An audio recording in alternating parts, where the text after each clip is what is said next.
شوف هيطلع بمين.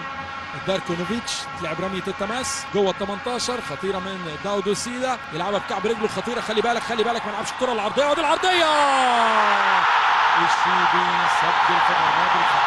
الشيبي تعدي من الشمال والشيبي سجل في مرمى بالخطأ، ما يلحقش يشاطط الكرة من سرعتها.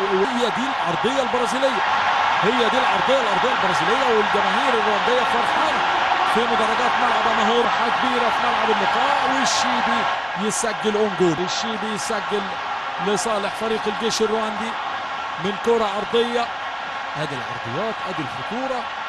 ما كملش اللاعب مامادو سي، ما جاش روبونيكا، ما راحش داوود سيدو اللي لعبها بكعب رجله. بص هي الكرة دي، هي الكرة دي من داوود سيدو من الجبهة اليمنى الخطيرة اللي كمل فيها من ناحية اليمين. وادي الكرة العرضية ويكون في المرمى هدف من محمدو لامين با.